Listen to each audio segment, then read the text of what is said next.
valuable role in shaping not just the teams that he coached, but the lives of every single person he guided along the way.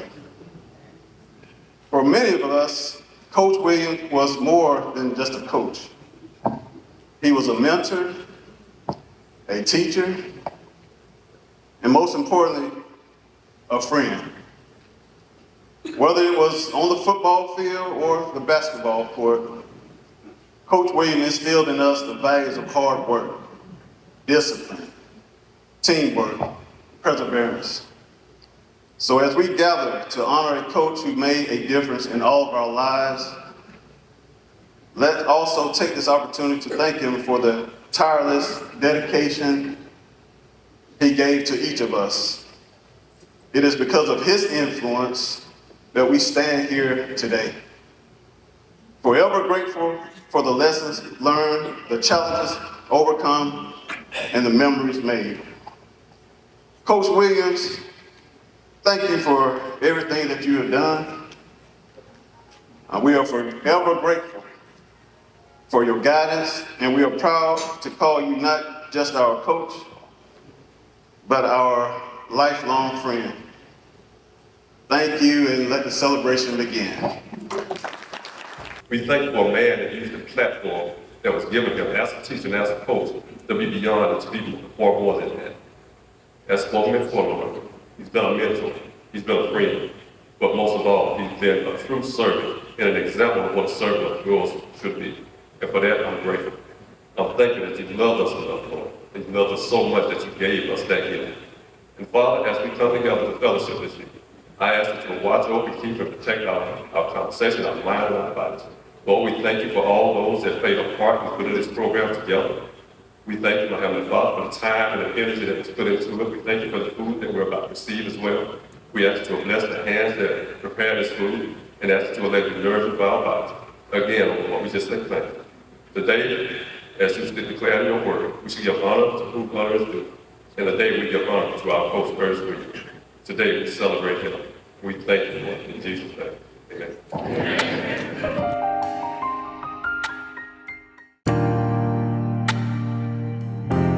Said he's been so good.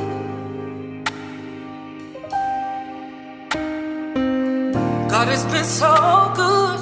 Good, just ain't good enough. He's been better than good to me. God has had my back in the midst of my enemies, and I ain't even have to be there.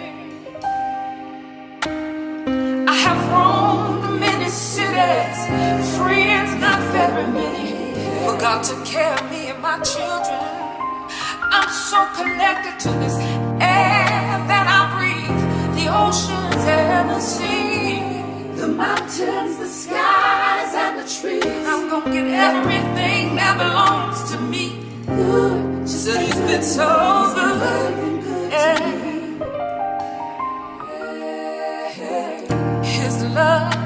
His love that flows like a river, and it runs deep, deep, deep in my soul. Oh, his I've faithfulness. seen enemies become footstools, But because I love him, I don't mind giving them another chance to have a seat at the table. Come on, Judas.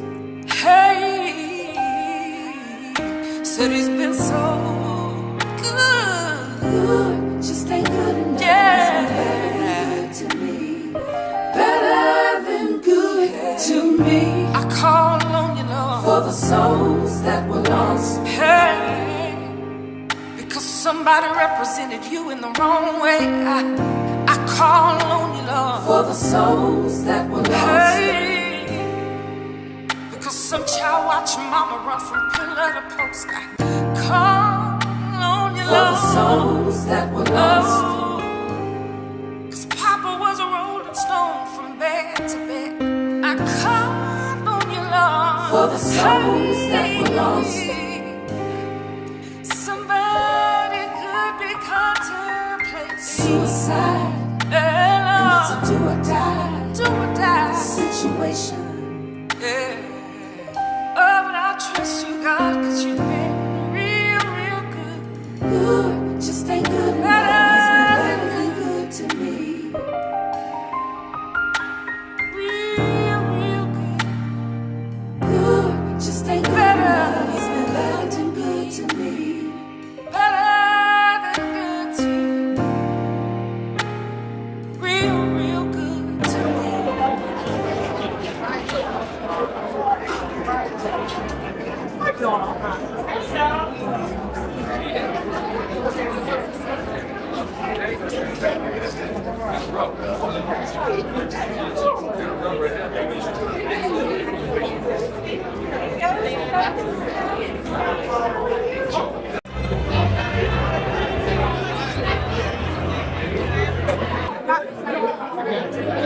Appreciation and to celebrate. We want to say thank you to Coach Williams for the years of dedicated service that he's given to many of us in the community here. We want to appreciate him because many times we find ourselves in a situation where we're having things like this when the person is laid horizontally in front of us. We don't want to do that anymore. We want to show that we appreciate the things that people are doing for us while they are doing those things. You know, I heard a person talk about, we call them little Susie moments. When you're in a store somewhere and a young kid walks up to you and says, hey, you remember me? You did this, and that for me. You did all this for me. And your heart just melts. Because we call those unintentional incidents. You don't go out of your way to do special things for people. You do things special for people because it's in your nature. It's your personality. It's who you are. And you can't create that. It has to be who you are. And those are the values that we see in Coach Williams with us. Coach Williams jumped knee deep in our behind many times. But then he picked us up. We didn't know we were being picked up, but he picked us up and kept us moving forward. And then I want to appreciate Miss Williams, Corey, Natalie, and Bobby. You know, those guys had to share the husband. They had to share the dad. And we all know how that is. And they had to share the friendship. All those things we took away from them because Coach Williams was spending the time with us. He saw a need and he jumped right on it. And he didn't say, hey, look at what I'm doing. I'm doing this, I'm doing that, I'm doing all these things. But they were unintentional things. And that's what makes us great. And that's why this occasion is so special to us. You know, a couple of us got together and we had different, I can't call them generations, but different groups of guys that were thinking on the same level. And we said, hey, we gotta stop talking about these things. And let's start doing, because in our society, we talk a lot and we do less. So this is an opportunity, this occasion is an opportunity to show that we want to say thank you, that we appreciate you, Coach, and that we're going to celebrate all the things that you've done for us. And now we're going to start off by having different speakers who come. And they're from different backgrounds. And they're going to come and they're going to share some of their experiences with Coach Williams. We're going to come in this order. It's going to be Coach Ellis, Coach Barnett, Jeff Samuels, Ronald Suggs, Tawan Farrell, Paisley Smith, and we're going to conclude it with Corey Williams. So please come in that order. I'm Coach Ellis, and I'm from Lincoln County, Red Hill.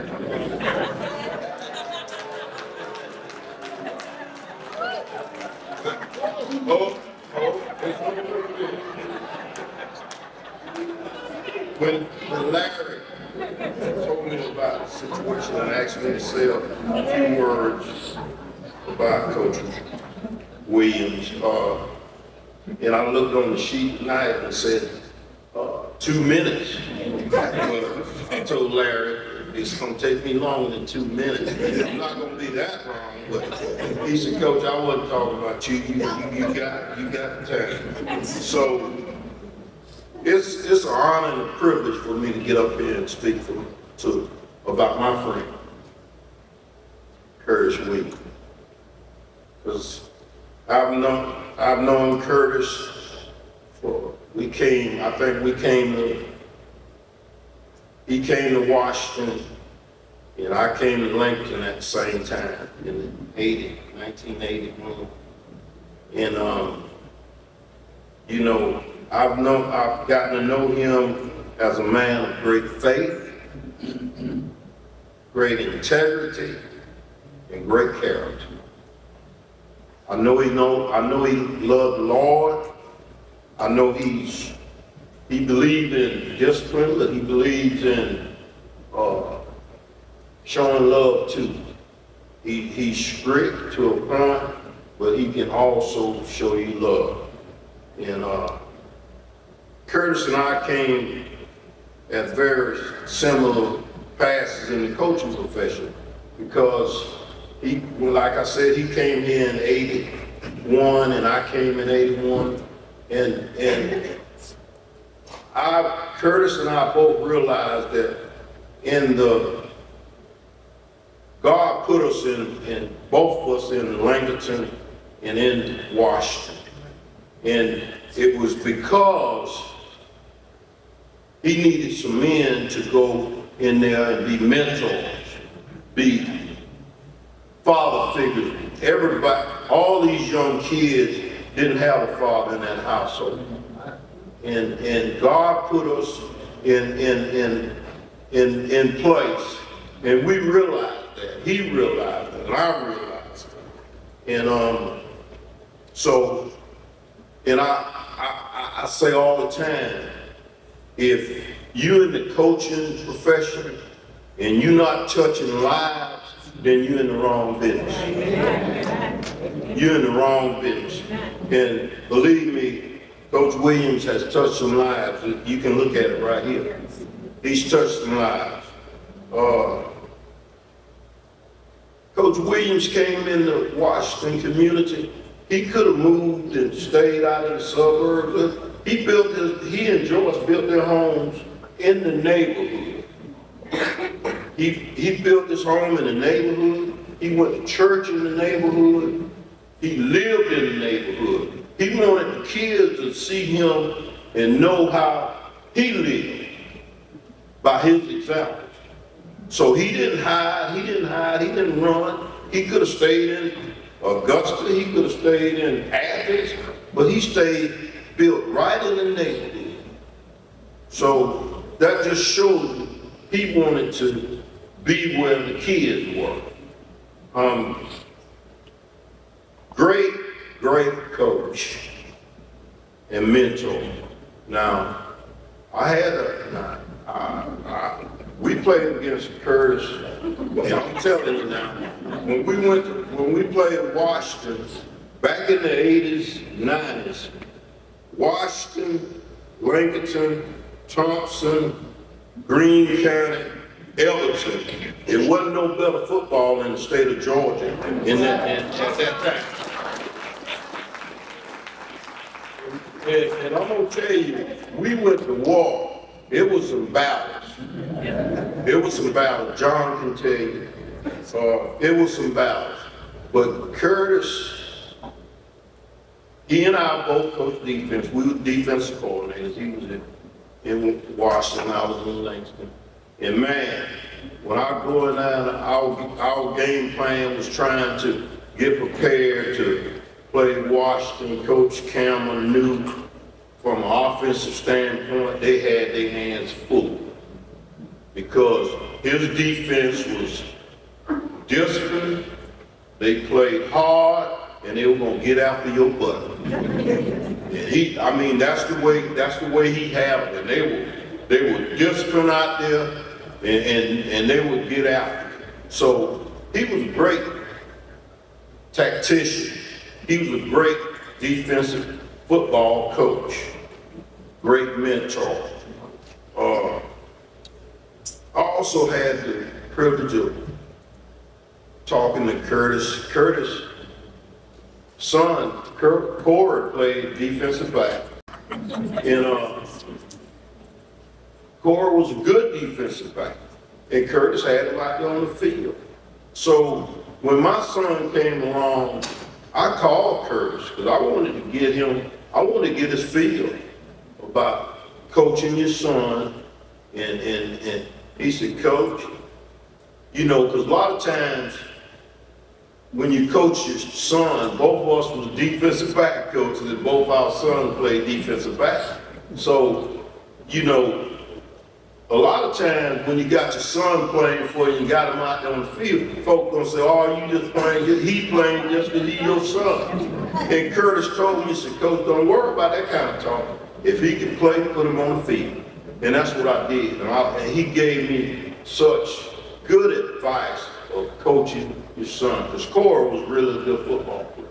I can remember him playing this day. And, you know, so that was helpful to me. Curtis and I would always have this pact. You know, Washington and Lincoln was intense in the 80s and 90s. And man, it was very intense. But Curtis and I made a pact. No matter what happens or who wins this football game, we're not gonna lose our friendship. We're gonna hug each other after this game, win, lose, or draw, and we're gonna talk after. And that's what we did. We never got upset about it. You know, we wanted to win. Curtis was very competitive. Butch was very competitive. And they wanted to beat Lincoln, and we wanted to beat them bad. But once that game was over, no matter who won or lost, we were going to hug and we were going to shake hands and we were going to be brothers. And that's the way it was with us. And I had the honor, after we retired, after Curtis left, Washington went to Thompson, I retired in Lincoln. We ended up working together for a year in Thompson. And I'm going to tell you, that was one of the more enjoyable times, because we would go to a football camp and Curtis and I would room together and we'd stay up late at night talking. Just talking about family, talking about how we're gonna solve all the problems in the world. So, and we just bond. And it was always a great bond there. And you know, so I can truly say Curtis Williams is one fine man, as a football coach, as a teacher, as a mentor. And Washington has been blessed to have him in this community. John Wooten, who's a great basketball coach for the UCLA Bruins. I think he probably won 10 in NCAA championship. And his statement was, a good coach can change a game, but a great coach can change a life. And I think with what Coach Curtis Williams did here in Wilkes County, I can certainly say we can put him in the greatest coach category.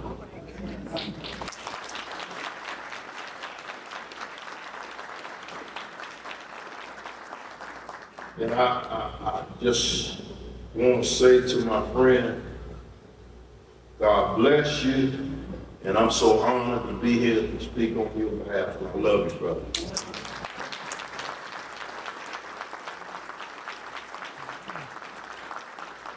I'm John Barnett, and I'm a Thompson Bulldog.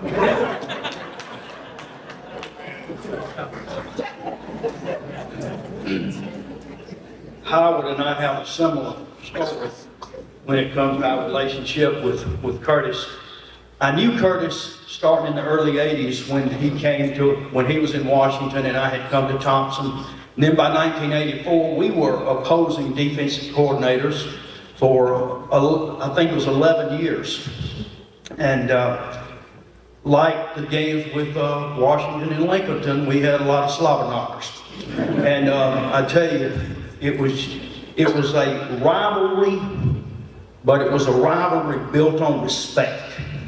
It was never one of those rivalries with hard feelings. I knew that if we beat Washington, we had a good football team. And we played 11 years, and it was about as close as you could get as far as wins and losses. And only 2 of those games was there a difference of more than a touchdown. And Coach Welsh always told me, now, you know, we play in Washington. If you don't let them score, I think we'd win. No pressure, Coach, right? And I imagine Butch and Larry were just about the same way. But we had some really tough ball games, but it was, like I said, it was built on respect and just friendly rivals and Curtis and I really didn't become close until he came to Thompson to coach with us in 1999. I had been out of coaching a while, and Coach Welsh had left, and he came back and he rehired me as his defensive coordinator. And we didn't know who was going to be our secondary coach. And the principal called Coach Welsh and I in to his office one day, and I'm just thinking, what have I done now? But he said, no, I got a fellow on the speakerphone. And it was Curtis saying he was going to come to Thompson and coach.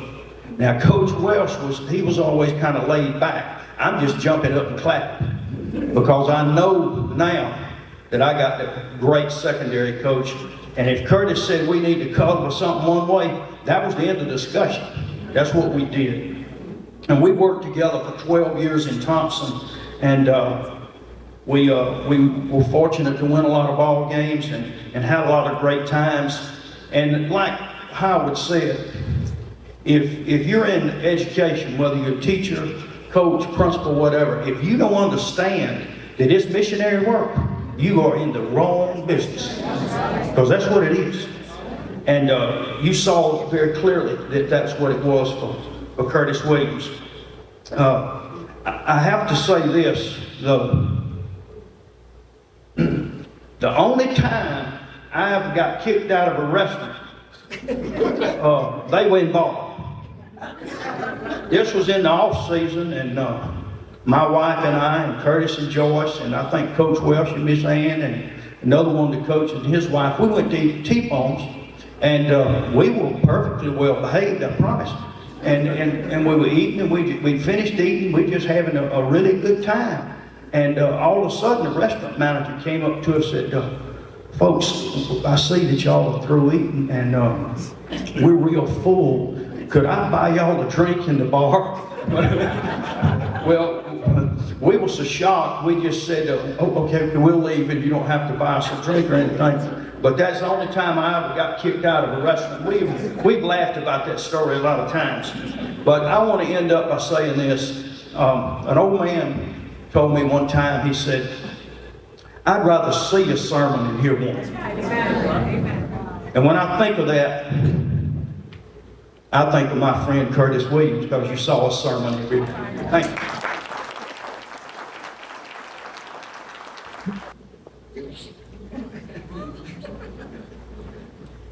I'm Jeffrey Sanders, and I'm a Washington Woods Comprehensive High School tight end. Every team I can play for.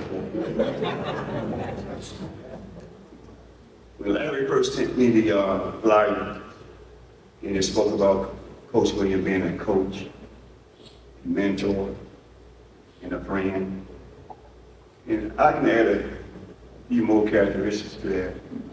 He was a great listener, and he cared about us on and off the court. So I can tell a few stories. I can honor some of my teammates along the way. I'm just gonna hold this. We had, it was a transition year, 1981, 43 years ago. And Coach Williams was the new coach. We didn't know him. We got to know him in this way. He was probably one of the most fairest coaches I ever come across, and I've played with a lot of different coaches. And being a great listener, I can tell a story about a time in practice when we had this 6'3" point guard named Dennis Booker. He was about 130 pounds wet. Because in high school, I was only 165 pounds, 62. And Dennis had this move, we just spread the court out, let him take his man one-on-one. He had this split, cross the dribble, he wouldn't play with you. And he get the guy on his hip, go straight down the middle, go to the goal, go straight up, and dunk on him. But caveat to that was, Dennis had bad knees, bad shin splints. In the prior year, we would be practicing, and we knew 2 days before the game, Dennis couldn't practice what it's called. So we knew, we didn't mind Dennis sitting on the side, doing a little warm-up drills a couple of days, so we know we just wanted him for game time. So, here come Coach Williams, the new coach, the fair coach. But sometimes you gotta understand, sometimes fair is not fair. So, I'm not gonna speak in your voice like saying that.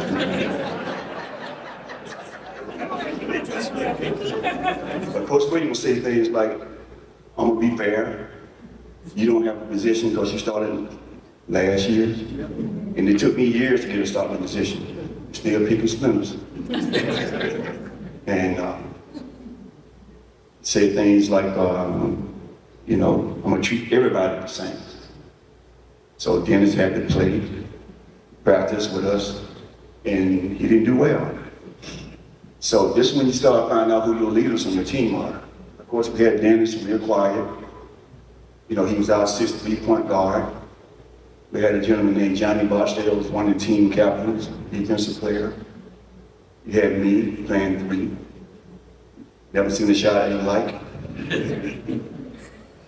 And then you had Travis Turner, who was our overall MVP, rebound, sharp elbow, 6'4".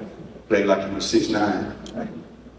And then we had our overall leader, Larry, who was our team captain. Everybody looked to on and off the court. And Larry said, hey, let's get together and we just let Coach Williams know we don't mind letting Dennis not practice in a couple of days. No, we worked for us the year before. Let's do that. We all quiet. We nodding the head. Yeah. So Larry, always a spokesman, just like he is right now. He goes back to Coach Williams. Hey, Coach, we don't mind Dennis not practicing. No, Dennis needs her. You know, we don't mind. And all the rest of it just nodding the head. You know, we just, you know, went along. You know, Coach Williams. Listen, Dennis was able to take it easy a couple of days. And he was fine. Another situation, we wasn't highly recruited in my high school year, my high school senior year. We wasn't highly recruited. We played against some of the best guys in the state. Grant boys that went out and played pro basketball. The William Mills, the great basketball leading scores in the state. Wasn't highly recruited. So I'm sitting on my front porch. You know, between the spring and the summer, you know, before school started, my father asking me, what you gonna do, boy? You going to school?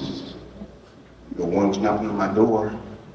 So I guess there was another way of him saying, you're going to do work, school, something, you're getting out of here.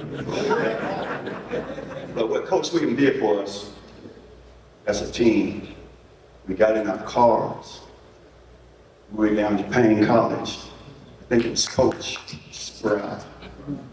And we as a team, we auditioned under that coach. And I think he liked Dennis and, you know, a few others. Then we took another ride to Clark College.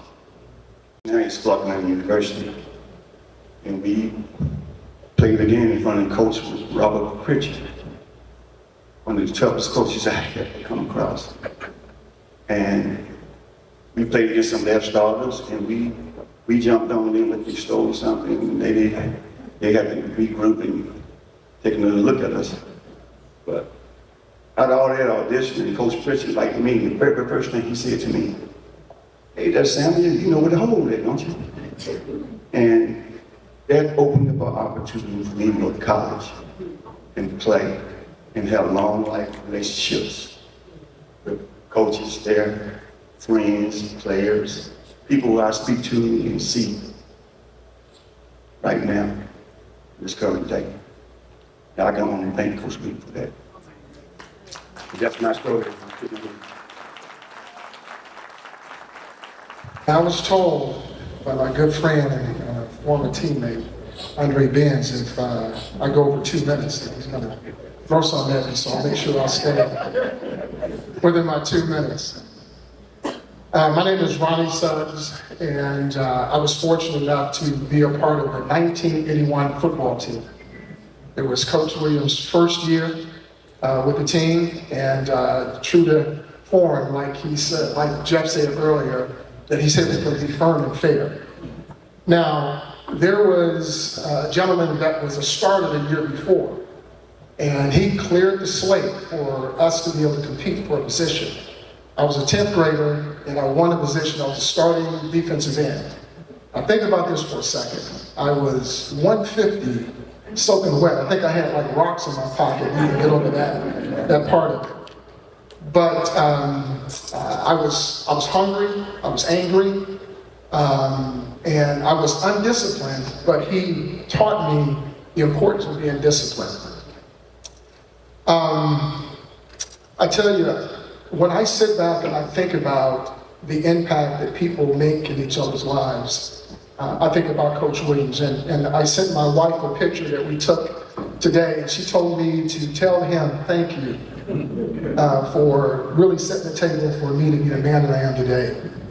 Coach Williams told me, he was the first person that told me that I could go to college and play football.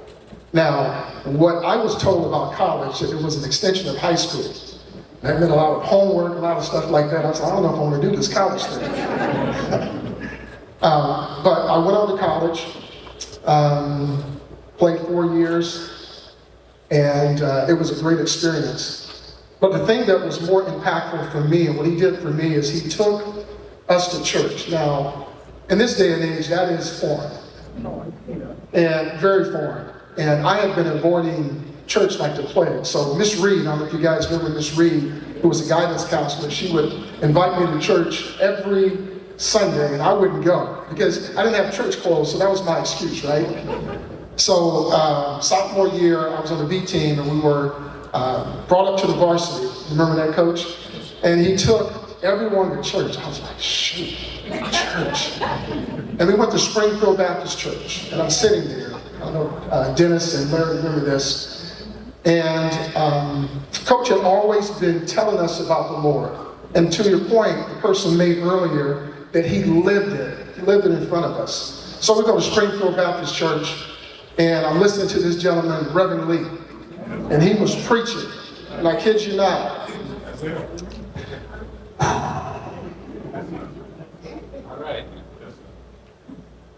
He spoke directly to me. I felt like I was the only person in church. And so the next Sunday, I didn't understand the first and third Sunday, the second and fourth Sunday. We went to a different church. And I said to myself, all these conversations I was having to myself, if we ever go back to that first church again, I'm going to give my life to the Lord. And he sang this song, Throw Out a Lifeline. And he said, would you come? And I was shaking, and I got up and I went down there. And I know some of my teammates were like, what? But it changed my life. And I can stand here today as a college graduate, as a father. You were the first person, and I know you said this in terms of endearment, you would call people son. You would say son. But it rang different for me because I had never heard that from my father.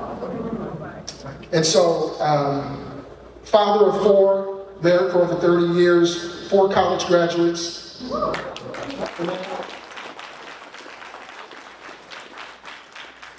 I went on to graduate from college, get my master's, and just finished my doctorate in December. And yes. It's what you inspire. So your legacy continues to live on for everyone that's here. I'm glad we're able to give you your flowers now. I want to tell you I love you. Thank you for calling me son and for inspiring me to be the man I am today.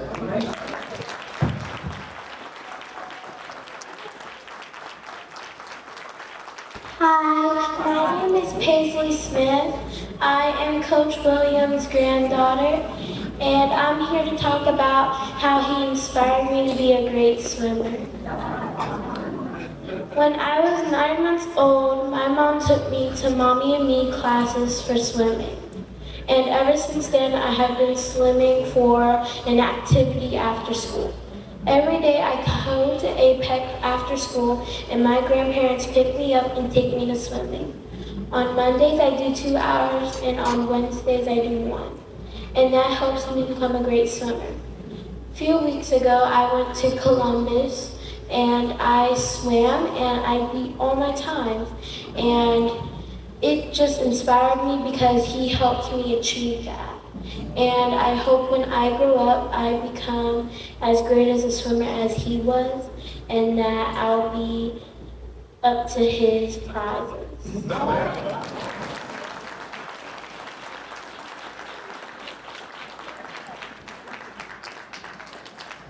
I had to calm down. I heard that Eye of the Tiger. I wanted to suit up in that 17 and go, wow. All right. That brought some memories back for me. It's always a defensive player, no offense to me, because I build every day to separate your head from your body. All right. So I'm going to get started here. Again, my name is Keywan Edwards Farrell. I was with Coach Williams from a JV basketball, 7th and 8th grade, high school football. So I just want to get started. It's truly an honor to speak with you all today as we celebrate a man who did so much for me. More than coach football, a man who built men. I'm talking about Coach Williams. For 18 years, Coach Williams stood as a pillar in the community and on the sidelines as one of the greatest coaches in Washington Woods history. But more importantly, he stood as a cultivator in our lives. He coached 144 games and lost only 55. That's an impressive .723 winning percentage. But if you ask anyone who played for him, they would tell you those numbers are just a part of the story.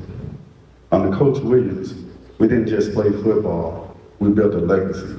We made 13 state playoff appearances, won 6 region championships, and made it to 4 state championship games.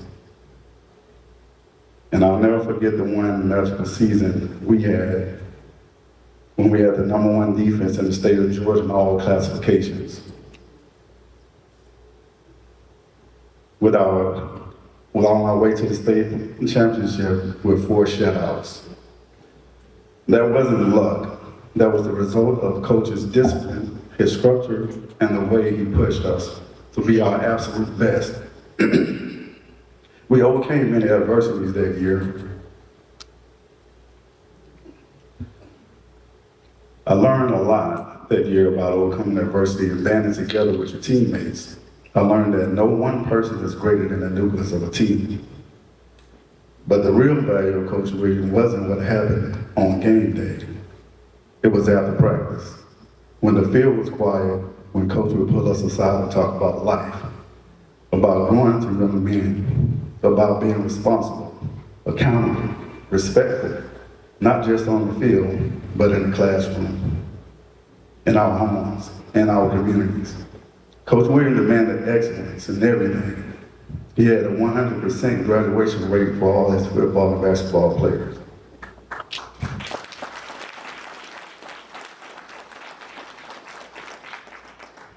You couldn't play for Coach if you didn't take school seriously.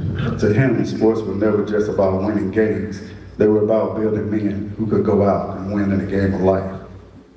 I remember a time when I went to visit my sister, just one of my experiences. I didn't call my grandmother and let her know I was going to be home late that evening. I thought it was okay in my mind. So she called Coach and like, hey, my grandbaby ain't home, is everything okay? So the next day, I get to school, coach said, yeah, your grandma called me last night. She was looking for you, said you wasn't at home. Needless to say, I got home late.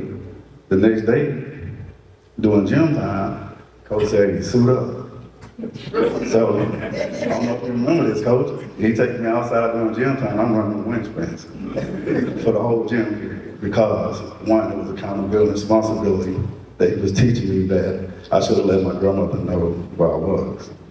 So, several wind sprints later and a gallon of water later, coach said, okay, now get dressed, go to class. And I better not catch you sleeping in class today. Right? So, every time I look up through the little window in the class door, I see coach. Because I was known to take a nap in class. So that's all that run, I most definitely want to take that nap. Every time I look around, there's people through the window.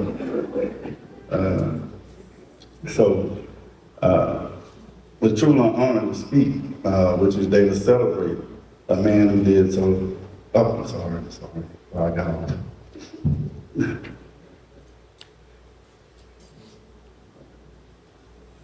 All right, I'm back on track, y'all. Sorry about that.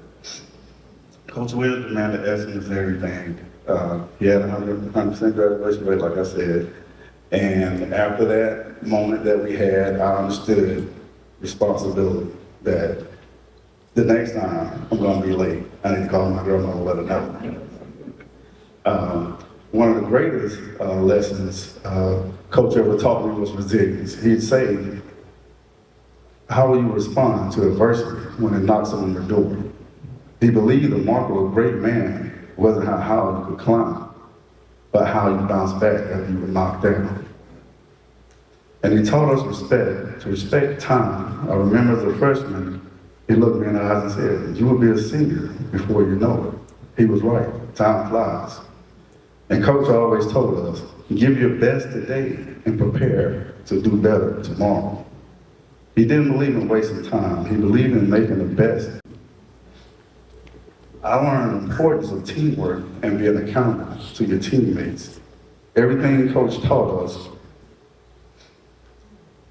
through the game of football ran parallel to what we would face as adults. There was always a lesson to be learned from Coach, even when you didn't know you was learning. Therefore, I was well prepared to face the challenges in life. I was mentally and physically tough. I had a wonderful father that instilled a lot of wisdom in me, but when it came to higher education, my father didn't quite know the mechanics of what it took to be successful in college. That's where Coach Williams attempted to stand in the gap as one of the great men in my life. He was still coaching me after I graduated from high school. Once you played for Coach Williams, you had a coach for life.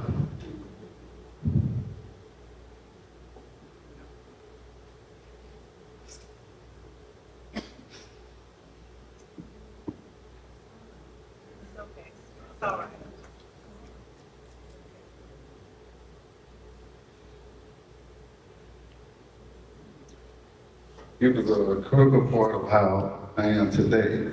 When it came to all the higher education, Coach Williams was my advisor, my mentor. After receiving a football scholarship, it was my first time away from my home. I was the first in my family to go to college, and I had no one to call to ask for help.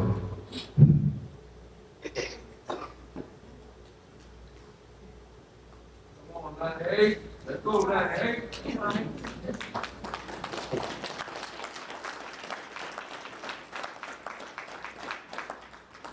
I wanted to be successful, but I was on my own with no oversight. My grandmother was not there to wake me up every morning. Coach was the people that helped me guide me through that time. I lost my grandmother within 3 months.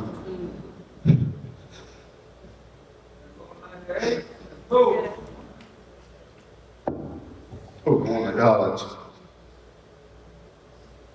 Times got rough. I was not doing well.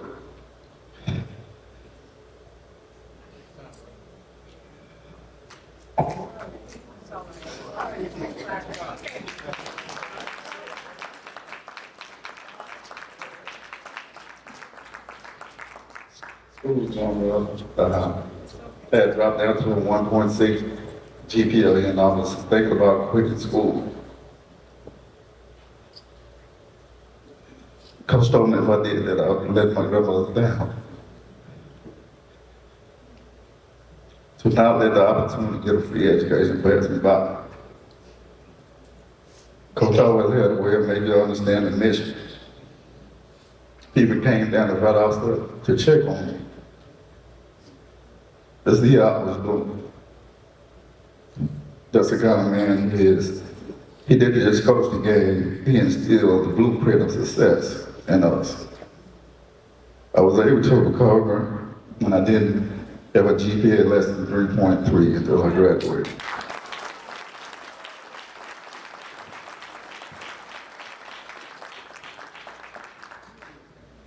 A new coach had high expectations, I didn't want to let him down. Coach Carter Williams has been a mentor for life. I believe in what he taught because I saw him live it every day. He didn't just talk the talk, he walked it.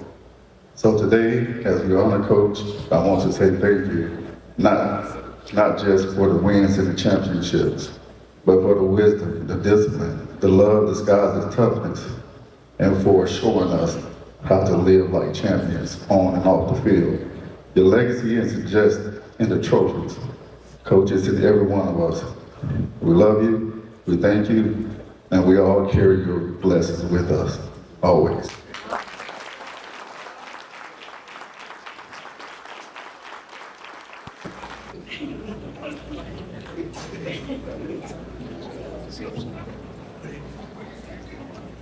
Good evening. First and foremost, I want to thank you guys for putting this together. You guys called me coach, but for me, it was always just dad. When I look around this room, I am the kid who got a chance to sit on the knee and watch all of you guys matriculate through Washington Woods.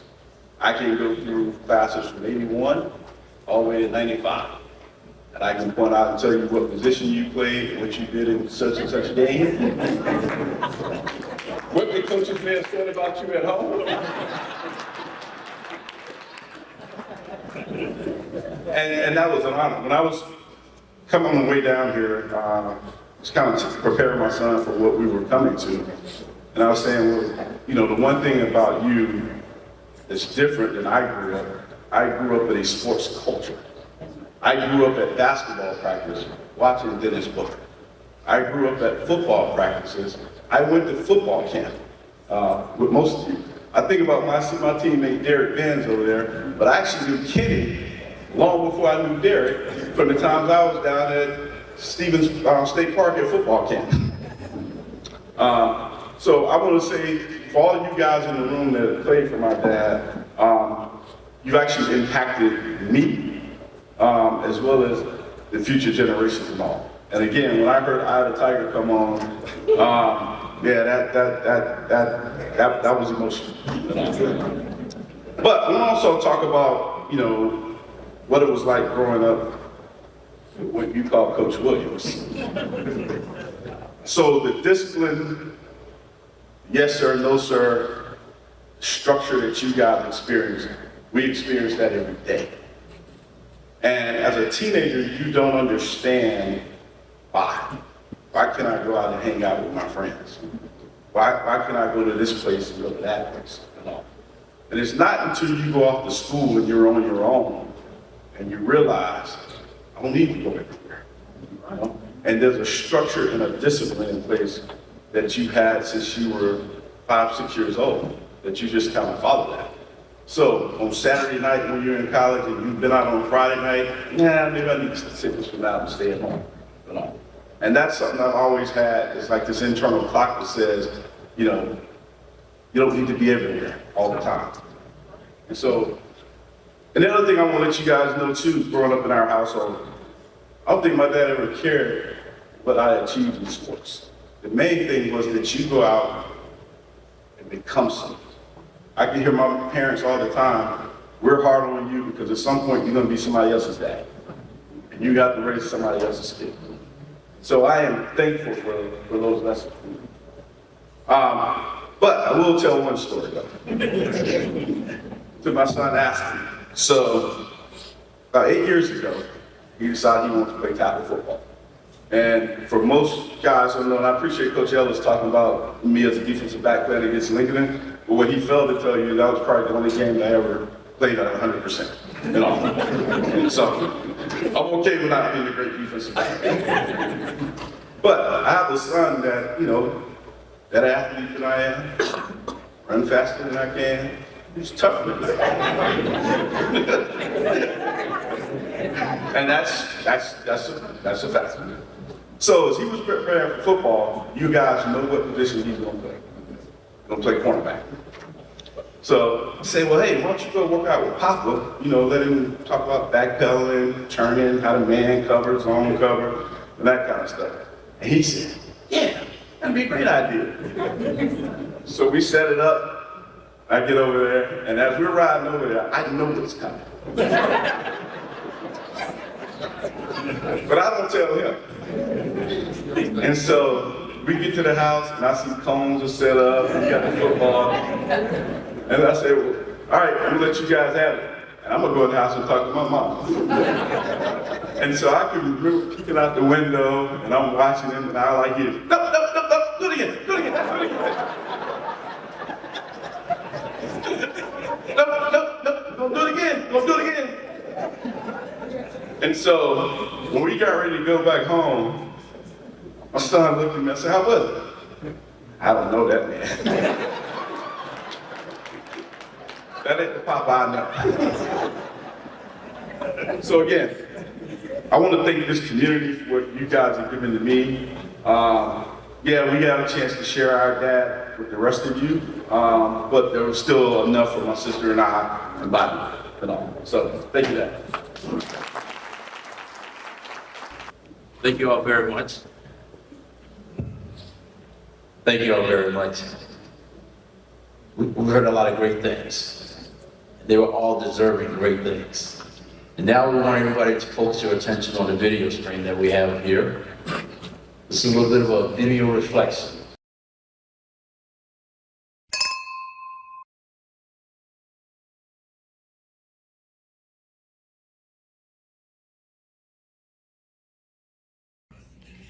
Hi, Coach Williams. Just wanted to say congratulations. Love you. Bye. Hope you have a great evening. Hi, Coach Williams. Congratulations. I'm so happy that you are being honored for all that you've done for Washington, Georgia. I'm so sorry that I can't be there, but I had to take the opportunity to say I love you. I'm grateful for you. I thank God for you. I'm so glad that you came into my family's lives, and I know that our lives would not be the same without you. Congratulations again. We love you very much. Coach Williams, what's going on? I don't know if you're a big fan of surprises or not. You know, your players, they decided to come over this, so hey, y'all have a conversation with them. You know, I ain't had nothing to do with it. I knew about it, but I ain't had nothing to do with it. I ain't playing all this, you know. But you know, I hope the event turned out good. I would've came, told you this in person. But you know, I came make this video. You know, just to let you know I really appreciate you and I thank you for everything you've done for me, my dad, the players, and the students that you coach and you taught over the years. Your impact goes far beyond the game. You taught me to keep God first in everything I do. You called and check up on me like I was one of your own, and to make sure I make the best decisions on what I should do in life and my future to set me up straight. You've been more than a coach and a teacher. You've been a mentor, a role model, and someone we can always count on. The way you poured into us, believed in us, and you pushed us to be at our best will have a lifelong impact. You're such an amazing influence, and so much positivity comes from you, and we just want to say thank you. You know, thank you for being a key role model in my father's life, man. He talks about you 24/7. Like, Coach Williams this, Coach Williams that, Coach Williams finna come get a haircut. Coach Williams I'm finna go to eat with Coach Williams, finna go to Coach Williams' house, finna go fix on Coach Williams' house. Like it's always Coach Williams. Like, hey, you just don't know how much you mean to him. He talks about you 24/7. I promise you, every single time. So hey, only thing I wanted to say, you know, for me, my dad and all the guys lucky enough to be coached by you, we want to just say thank you. We appreciate you more than words can say. And we want to give you your flowers tonight, you know, because the good, it don't get unnoticed at all. So, again, we love you. We appreciate you. And I really hope you enjoy your night. And God bless. Ms. Williams, please keep Coach Williams from crying. We hope he enjoys himself. So, you know, again, see you later.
When I wake up in the morning, love, and the sunlight hurts my eyes, and something without warning, love, bears heavy on my mind. Then I look at you, and the world's alright with me. Just one look at you, and I know it's gonna be a lovely day.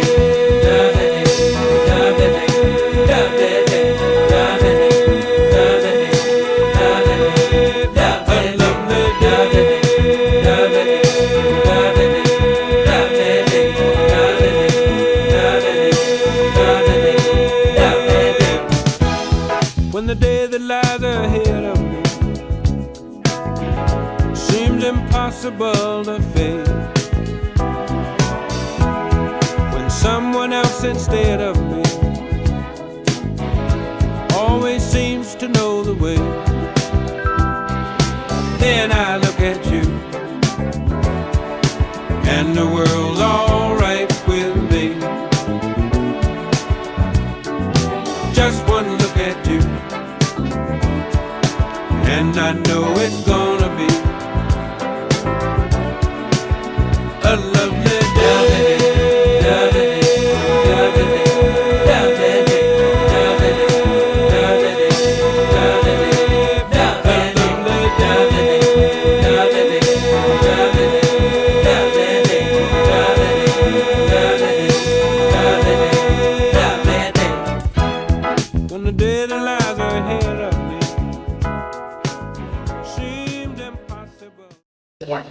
come up and introduce our honoree tonight, and that's Mr. Milton. Y'all call him Knott. Mr. Milton Knott Franklin.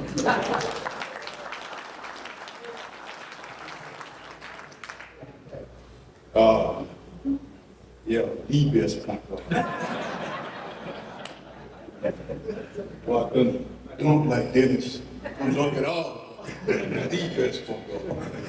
But before I introduce the speaker, I want to give a shout out to Coach Angel Bird and her staff for the marvelous performance.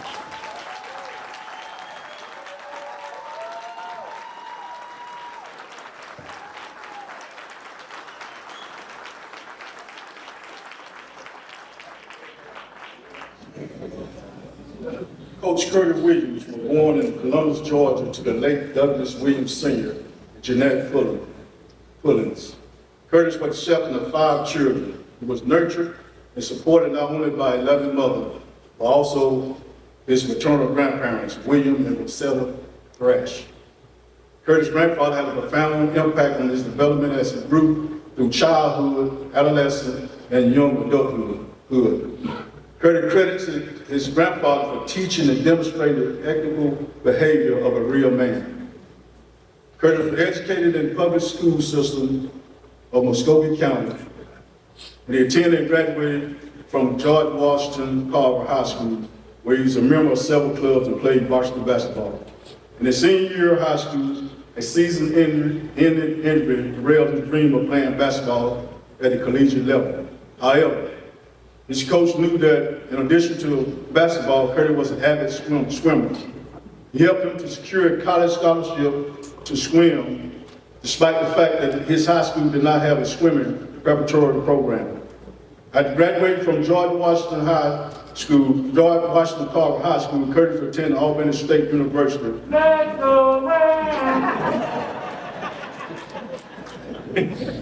Where he lettered in swimming for 4 years.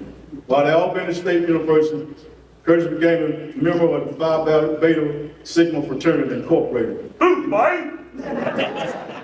He majored in health and physical education and earned a Bachelor of Science degree in that field. He later earned a master's degree in health and physical education from Valdosta State University. Soon after graduating from Albany State, Curtis married his college sweetheart, Ms. Joy Pershing Williams of Atlanta, Georgia. To the union are 2 biological children, Corey Shavondra Williams and Natalie Joshua Smith. One bonus son, Unique Bobby Johnson. They have truly been blessed with 3 amazing grandchildren, Victoria, Aston Williams, and Paisley Smith. Coach Williams began his teaching and coaching career in Valdosta City's school system. He taught health and physical education and coached basketball, track, and football under the leadership of legendary Nick Hyder. Coach Williams' work ethic, high moral character, love for sports, and the determination to have an influence in the lives of young people did not go unnoticed. After 7 successful years in Valdosta, Coach Williams was offered an opportunity by the renowned coach Marion Butch Brooke to relocate to Washington, Georgia. He went to Washington to help rebuild an athletic program that was once known across the state of Georgia. Coach Williams still marvels at the 19 wonderful years he spent at Wilkes County, Washington Wilkes, and has stayed in close contact with many of his young men and women that he taught, coached, mentored, and guided. Coach Williams also taught swimming in Washington and Warren community. But we often reflect on the tenure at Washington Wilkes as a period in his life that refined him as a coach and defined him as a man of courage and high moral value. As a successful teaching and coaching career in Washington, Georgia, Coach Williams was given the opportunity to teach and coach basketball and football at Thompson High School under the leadership of Georgia Hall of Famer Luther Welch. At 11 successful years at coach at Thompson High School, highlighted by a state championship team in 2002, Coach Williams retired his grade book and lesson plan, but not the whistle. He retired from teaching in 2010, but moved on to coach the Red Raiders in Banbury, South Carolina. While at Bamberg Airport High School, he had the pleasure of coaching alongside his two nephews, head coach Kevin Crosby and defensive coordinator Corbin Crosby. The highlight of his tenure at Bamberg Airport High School was to coach in the 2016 Marine Simplified for Ellis All-American game. After 4 years of coaching at Bamberg Airport High School, Coach Williams decided to retire from coaching. He and his wife relocated to Madonna, Georgia, to be close to their children and grandchildren. After 43 years of teaching and coaching, Coach Williams retired as Wilson for the final time. Coach Williams now spend quality time enjoying the company of his wife and family. He is actively involved with various sports with his grandchildren participate in. He's also continued active in church activity at Divine Faith International. He served at the street ministry at the church, and also the event coordinator for the Mighty Men of Valor at Divine Faith. Coach Williams, a husband, a father, a coach, a teacher, a mentor. I would like to add one more thing to that, a minister. Though he might not have the credential of a minister, he has ministered into a lot of young women's and young men's lives. He taught us the importance of establishing a relationship with God. When he coached basketball, he would come to our homes and take us to church on Sundays, pick us all up and take us to church, go to different churches. So you can see a lot of the people that came up before me have said some of the same thing. Coach Williams, he talked to us about the cares of life. He showed us that he cared about us beyond the basketball court and beyond the football field. Thank you for thinking of me to be a part of this occasion. It's a blessing to be here, to be among former players, former coaches, friends, and just people that I know, and also the ones I don't know. It's a blessing. Let me stop you real quick, and I'm gonna try to be brief. My son told me, said, "Daddy, you wrote out a speech?" I said, "Yes, I did, because I thought I was talking to young folks." And I told Larry, I think, you know, the old people won't hear what I got to say. But I feel it was a joke. But anyway, my wife, for 50 years, I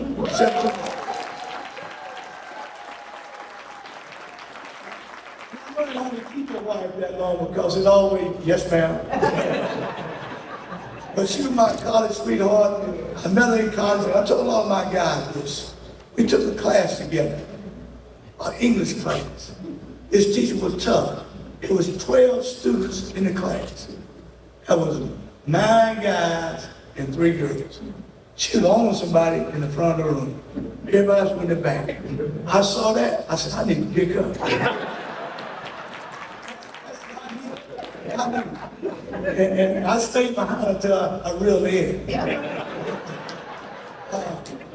I treat my wife, we was somewhere, and I said, he said, "Where that lady?" I said, "That's my girlfriend." Is your girlfriend? I said, "Yes, sir." I said, "Yeah, because I treat her like my girlfriend." I said, "As long as I can still bring her little sweets in on night time, open the door for her. Sometimes we go to the movies. You know, and I always talk, we laugh about our first date in college. I tell you, young man, we went on our first date, we went to dinner and a movie. That's big time back then. Big time. We went to McDonald's, we got the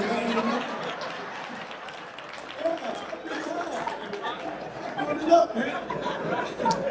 And borrowed the car to take out.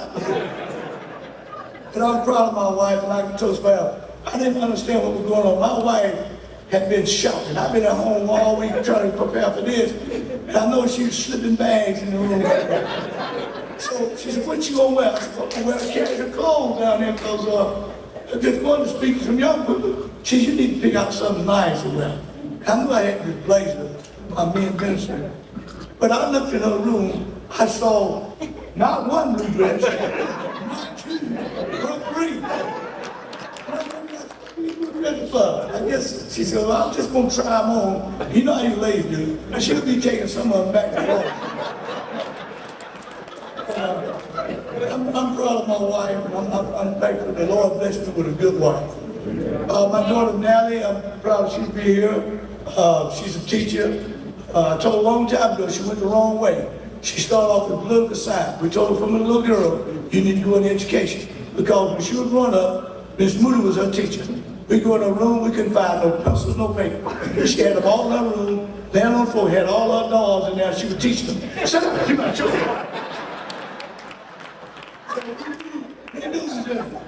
But she went the long way around, and I'm glad where she at now. Her husband Josh, Josh from South Carolina. And I'm proud of my son. He's a paraprofessional in Henry County school system.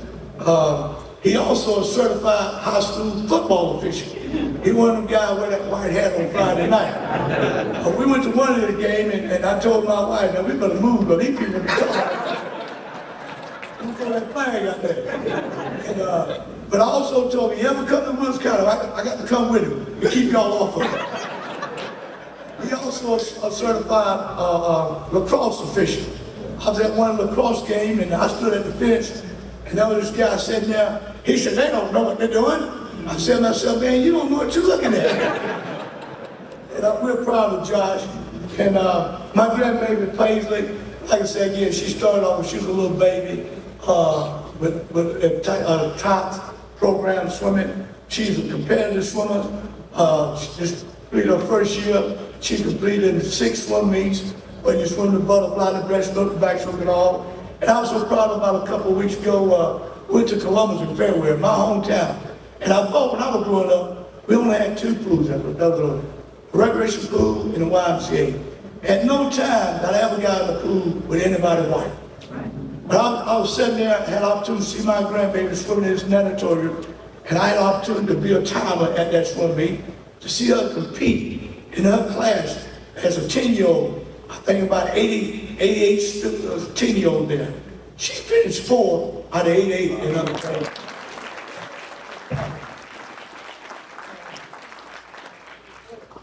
And I also look at it's called Terra Talk in Clayton County. I look at my son Bobby here, and I think about him. Him and Joy live together in Atlanta. They got an apartment. They got a little bachelor pad right now. But I'm gonna tell you now, I hate to break the ice. The young lady sat next to him. They engaged. Very proud of Bobby, the young man again, we still spend quality time together. We travel together for Christmas, Easter, Super Bowl party, 4th of July. He's a big part of our family. And really I know that because my grandmother was living, him and Natalie were there over there. We went to visit my grandma in Columbus. They got to playing with her television. And I knew what was gonna come. They kept changing channels. My grandma Lydia and both of them. They put that television channel down. My son Corey, I'm proud of him. He works for Wells Fargo Bank, downtown Atlanta Station. Doing a great job there. He plays golf. He thinks he's a big time golfer all the time. But he's a pretty good golfer. His wife, Shavunda, she works for Delta in their corporate office. And we're very proud of her. Now, she's a big Alabama fan. So we have our moments right there. And sometimes they play, my wife could be in the room with her.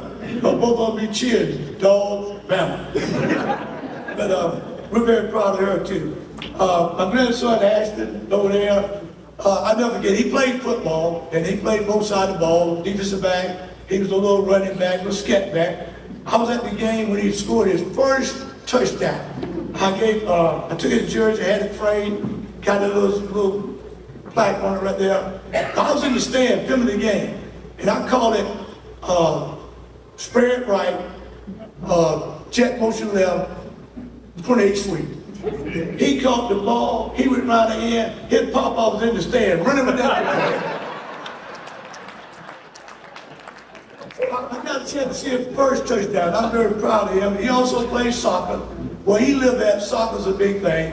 He's a good basketball player too. I told Corey, to me, he's gonna be another Spud Webb or Muggsy Bogues. I took him to a basketball camp, Coach Ellis. I took him over there in the hood. Took him in the hood. Went there for a week. I took him every morning. Dropped him off. Left him. They get out there and warm up a little bit, and I saw him out there working on the game, and so the guy pushed him, he bowled back up. That's my grandson. He's very proud. He's a good basketball player. My granddaughter, Tori, she's 12, she's not here. And we got them stacked. We got 10, 11, 12. So my wife and I, we been ripping around. My granddaughter, Tori, she flew out yesterday to New Jersey. She played big time soccer. She's been to going to New Jersey. She'll come back next week playing soccer. She's been to North Carolina, South Carolina, Florida. They're heading to California this summer. So we're very proud of her. She's a good soccer player. We're very proud of her. We're very proud of all our grandchildren, George. Now we spent more time. I told Coach Tom, I came here and said, man, we got a schedule. And Corey make it out for him. He called the other morning and said, hey, what y'all doing Monday? I said, Monday, man, what you got going on? Well, he got to go to go to soccer camp. So we got to get on that schedule. Let me be real brief. I like to tell guys too, a lot of you guys know this. My mother worked in the school cafeteria all her life. And I learned from my mom, you be nice to those people and treat them like people. So in every school I worked in, I knew all the cafeteria workers. They knew me. And from that, when I got my plate, it was healthy. McCoy, soul rest in peace. When I first got here, she fixed my plate. I come in there, boy, I had good food. When she retired, Brenda Farrell, she fixed my plate. I never forget, one of my favorite meals was black-eyed peas, catfish strips, chocolate cake, and cornbread. And I never forget, Brenda used to take that cornbread and slice it in half and put butter in the whole thing. Wrap it up in aluminum foil, put it there. By the time I get in there, never be good. I gained weight behind that stuff. But I appreciate her. My grandmother worked in a cotton mill all her life. My grandfather was a man among men. He taught me the value of hard work. What you do to take care of family. How you make things work. And I share with these players, because some of them live with their grandparents. I want them to know grandfather. My grandfather didn't have an education, but he wanted me to have one. Everything I did, he was right there. I knew he couldn't see me play basketball, because my grandfather worked in 2 cotton mills. He went to work from 11 to 7 and then 7 to 3. He was all off on Saturdays. That was his day off. And boy, we treat him like, on Saturday, my grandfather like Coach Tommy, he loved to dress. Boy, he had some dressy stuff now. He dressed up on Saturday, you think he going somewhere. He got that selling the foot. Sharp. But he also made sure we had everything we needed. I know when I graduated from high school, we had baccalaureate service. And he stood out there, coming around that corner, sharp and attack. Guys, who that man there? I said, boy, that's my granddad. Very proud of him. But he taught me what it takes to be a man, how you take care of your family. And he showed me by example, not just telling me. My grandma used to get mad with him sometimes, Coach Thomas, and be raising sand with him, and he'd be on walked out there and sat on the front porch. She'd still be back in the kitchen. Now, when did you hear me talking to you? And he knew how to handle it. And I got that from my granddad. My wife get upset with me. I do the same thing. We going out the other room. But I'm proud of my grandpa. I have 2 sisters. One of them here today, Abigail Crosby. She's a minister. She lives in South Carolina. And when I walked there, I saw her, I thought something was wrong. And I saw my sister sitting in there. And her husband seated next to the side of Truman Crosby. He's a big time farmer. I told him, man, he know how to raise his own cows and all his sweet potatoes. And we got sweet potatoes all that night, son. So we prepared. I don't know what's going on. We prepared. But we're very proud of him. And his daughter is Tracy over there with her husband, Eddie. She's an AKA. He's a alpha. Yeah, alpha. So we'll leave it like that. But we're very, now, let me run through. But the two guys you saw, my nephew, both former coaches. And a lot of them home, when I retired, my coach told me I went over there and worked with them guys. What did I do that for? I've been coaching all my life. Now, one of them was the head coach, the other guy was the defense coordinator. So I'm working up under them guys. And so they telling me what to do. Oh, you can't talk to them like that over here. And I said, man, I'm gonna coach now. But I appreciate my nephew and allowed the opportunity to work with for a while. I have my brother Andre, he deceased. He died some years ago from lung cancer. I was there with him all the while. He was the youngest of all of us.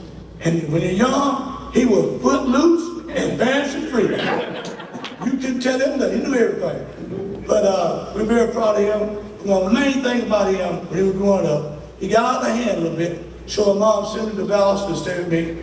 And I tried to get him on the right track. He was behind in school. He went back to Columbus the next year. And I'll never forget, he called me and said, I'm going to summer school this summer. And I'll finish on time. And we're very proud of him. And I'll never forget that night he graduated, he came right to me. He said, brother, I appreciate you staying on top of me. Because with that education, he was able to get him a good job. And we're very proud of him. My oldest brother, Douglas, they called him Pooh. In the hood, everybody got a nickname.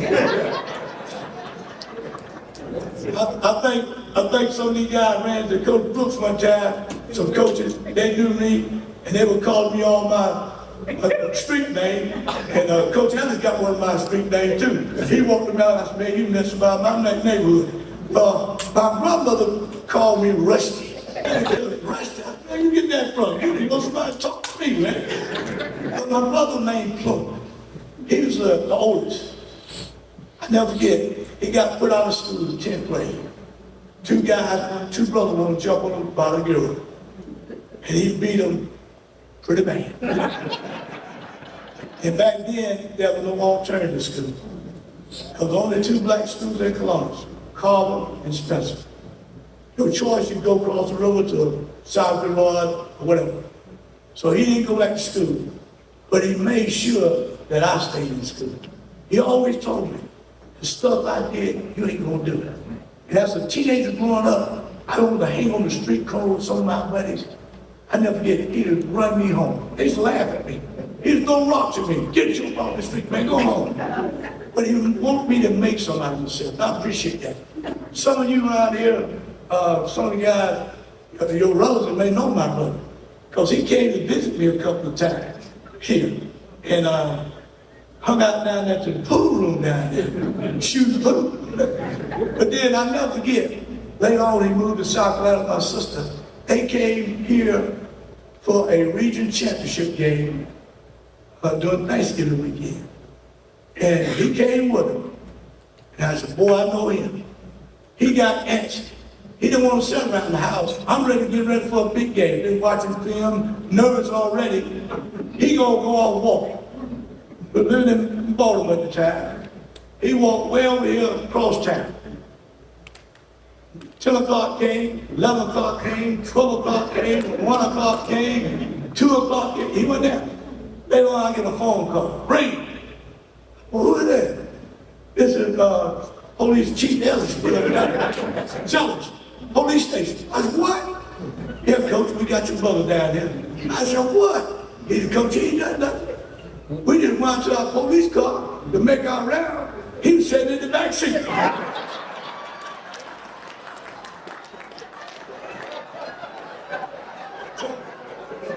Oh, I was hot. All right, so don't mess with me. No, I was hot. I got a big game, so I get up, I go down there to pick him up. He down there, man, hey, what's wrong with you? He about 2 shades in the wind.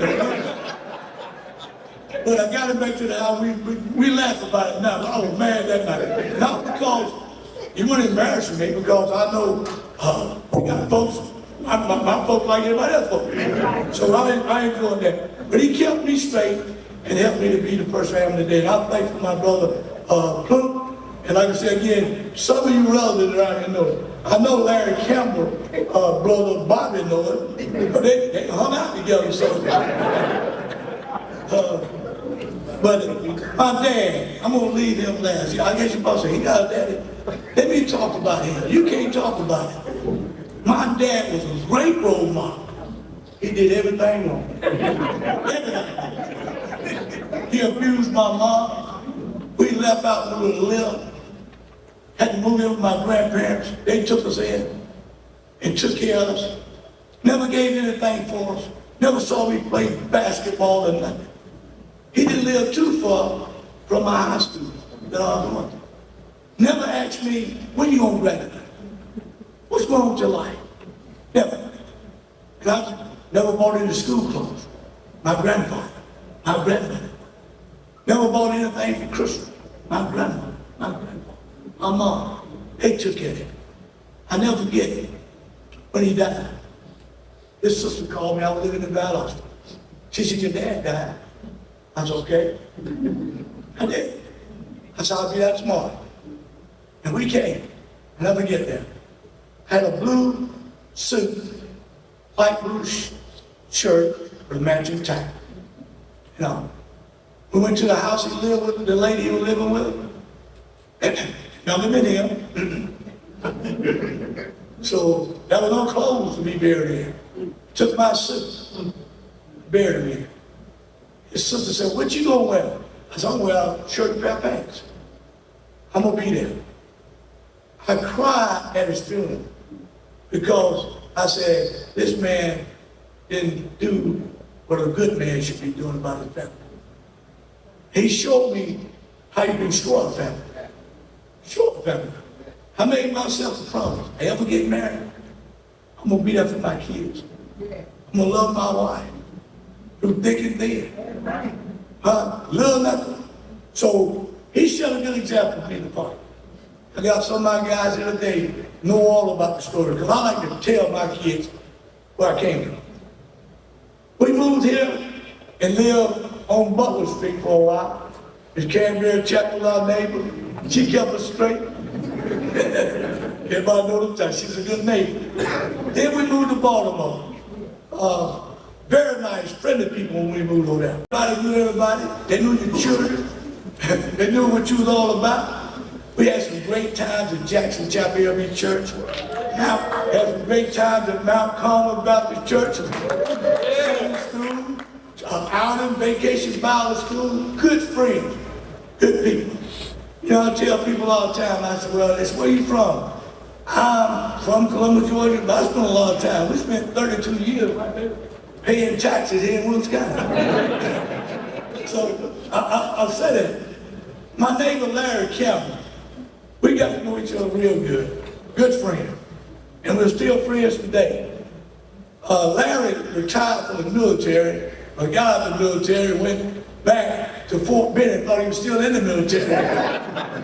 I took him back one time to show him where I came from. See, a lot of people don't know your story. We rode all over Columbus. I showed him a shotgun house we lived in. I showed him the barbershop where I shined shoes at. And when you turn the corner, there was a funeral home. Next to the funeral home was the pool room. Next to the pool room was a liquor store. Next to the liquor store was a juke joint. Across the street was another juke joint. Up the street was a little cafe. So I wanted to see Larry, this is where I came from. See, a lot of people don't know that. So I wanted to, he had the nerve to be to take him out on Fort Benning out on base, and I did. Shouldn't have done that. Shouldn't have done that. He got out there and saw all that military stuff. He started having flashbacks. He saw all those PT training stuff they do. He saw something we call monkey bars. How you go from one to the next. He got out and said, man, I used to do that. I said, Larry, don't get up there.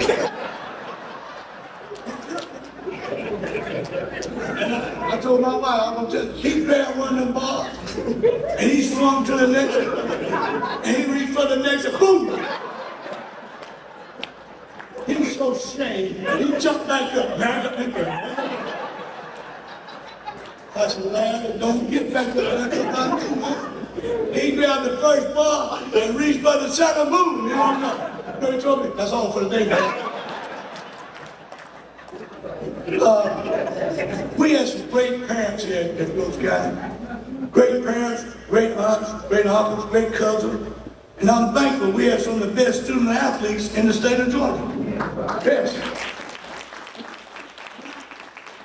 I don't know how it was in Lincoln, but I know in Valdosta area down there, and I ain't gonna, we were in Lowndes County, that was a school system you could pass with a 65.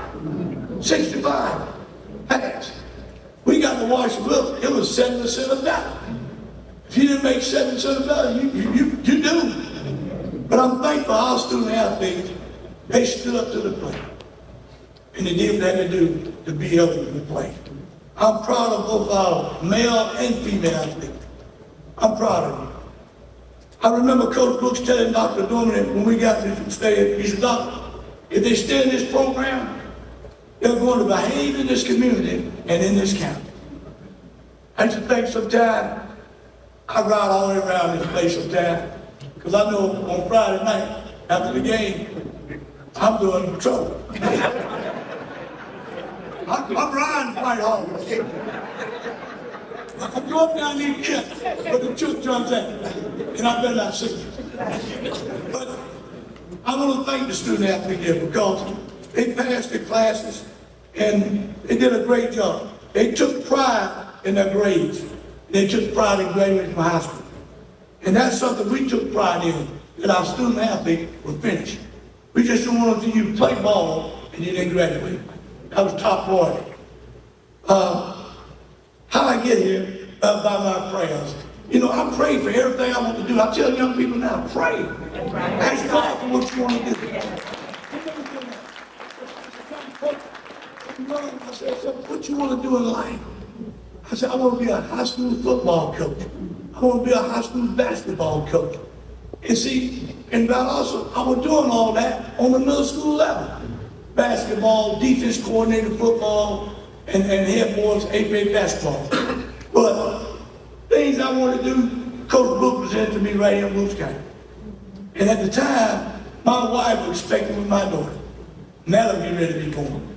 We had bought a house. Then we talked about moving to Washington. And on top of that, I didn't know anybody in Wilkes County. Didn't know a soul. I never forget we used to come here and visit some of y'all asleep at night. Coach Brooks would bring me up here. I'd ride around and we'd look around. I said, man, I got to sell it to my wife. Coming to Wilkes County. But we telling Carter about it. He heard about Washington. He went to his pre-K school and told the people, we getting ready to move to Washington. And the lady asked us one day, are y'all going to Washington, D.C.? So I straightened that out. But only thing I heard about Washington, Georgia, when I was in college, I met a guy named Johnny Hill. And Johnny didn't talk a whole lot about Washington, Georgia. We knew he from Washington. He talked about the Washington Tiger Marching Band. And after he and Johnny played, he wasn't telling no lie about the band. That was a great band. Johnny and I, we remained friends up until he died. Johnny would call me, and bless his heart, I was riding over to South Carolina one day. I pulled out on my street, Buster Avenue. Johnny talked me from Buster Avenue to Bamberg, South Carolina. And he told me, honey, don't you hang the phone, brother. I thought we'd get cut off going through all them woods and all that stuff. I pulled in the phone, he stole the phone. He said, now you can hang up. But Johnny was the best friend of mine. As I stated earlier, Coach Brooks presented me with the opportunity to come here, but there were key people who made the difference for me and my family to come to Washington. Like I said, again, we didn't know anybody. If I may pause here, let me just tell you, those key people were very, very good to me. Always think about it. I mean, coming to Washington, and Coach Brooks presented an opportunity. I got scared, but then I thought about ask, and she can give it to you. That's right. See, you survived. A man in my church at St. Paul Area Church in Valdosta, Georgia, when he heard about we were going to come to Washington, he said, young man, let me tell you, he said, the same God in Valdosta, he in Washington. Now, we have a lot of permanent black leaders over our years in the black history, like Martin Luther King, Rosa Parks, Frederick Douglass, Thurgood Marshall, Malcolm X, Nelson Mandela, John Lewis, Harry Tubman. But we have some key people here by me coming to Washington. When Coach Brooks gave us an opportunity. People like Mr. Charles Reed, Mr. Ed Canel,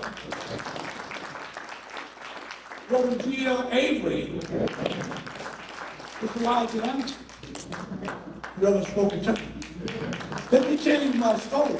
See, you didn't know this. I talked to those people before I made the decided factor to come to Woods County. Not Coach Brooks, but those people. They sold me on the idea of Washington. And this is the place I need to be. And I'm very thankful for that. We remained friends up until their passing. Matter of fact, when I decided to leave Washington to go to Thompson, I talked to Miss Vanetta. When I decided to turn that job down at Washington Wilkes, I talked to those people. And I told them the inside scoop, what was going on. And let me tell you something, young people. I made up my mind. You're not going to tell me how to do things. I came to Coach Brooks, and I saw how Dr. Dormady presented the job to him. Run it like you need to run it. Hire who you need to hire. Let go who you need to let go. But it was presented to me up in another administration. You need to fire this guy, that guy, that guy. I wasn't going to do that. I learned a long time ago. I'm not going to be your puppet. I'll go with that.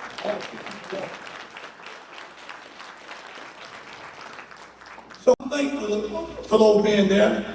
And I'll never forget, even though I didn't Coach Thurman, Smokey's son, Davis, but he always been a good friend of mine, people I could talk to and lean on in times.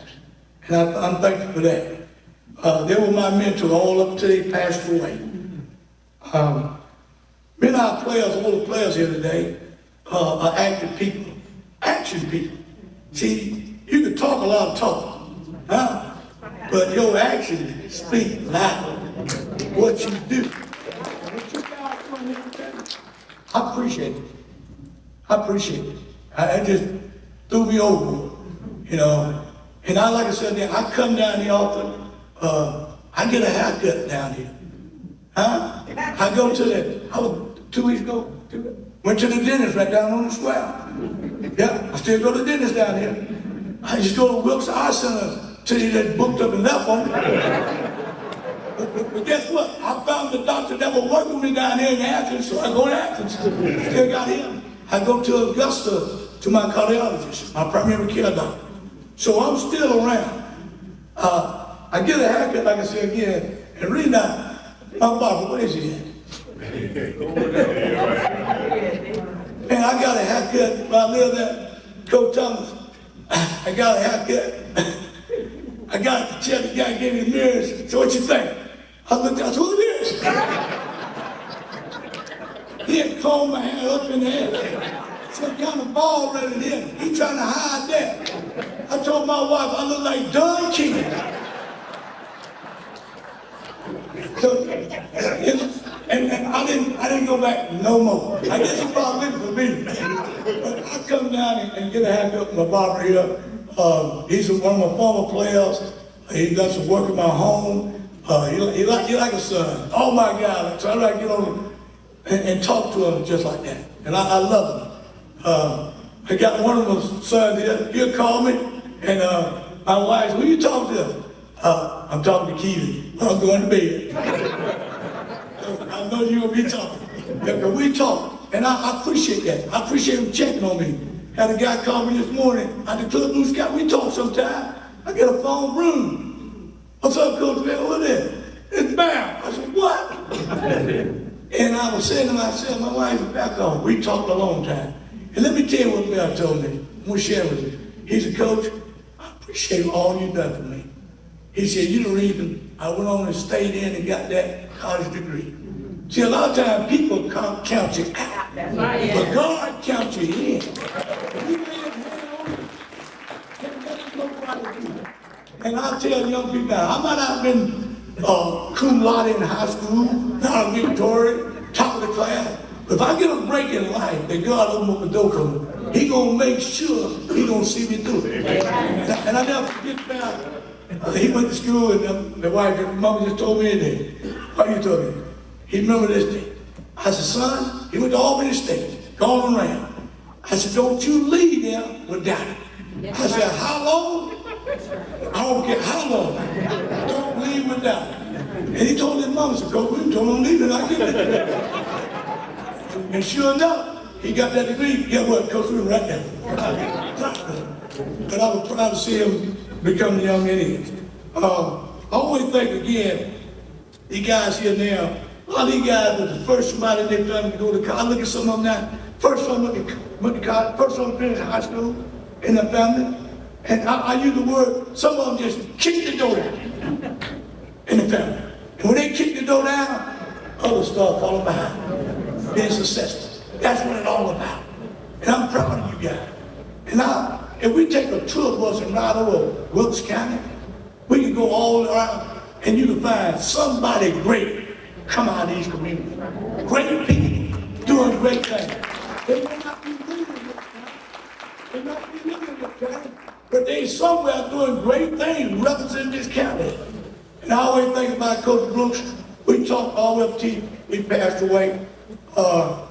Heck him on, black guy with a white guy. Huh? Black guy with a white guy. And let me tell you something. And I tell young people, get your game together. People want the best with them. They don't want no junk. They don't want no junk. You're not going to go in life dragging nobody behind. And I'm very thankful. Like I told my wife, we came with all our credentials. We both had master's degrees. So when he brought us there, we came to make a difference. I'll piggyback on what Sugg said. Brother Lee, I never forget him. I took the basketball team to Springfield. He told me these words here. He said, Coach, keep shooting out there. Just like shooting spelling on it. You're going to hit somebody. You're going to hit somebody. But what he said, keep bringing it. Something's going to stick. Always believe, no contact, no impact. You got to be involved in it. You know, I think about the guys that left him and went off to school. Some went to college.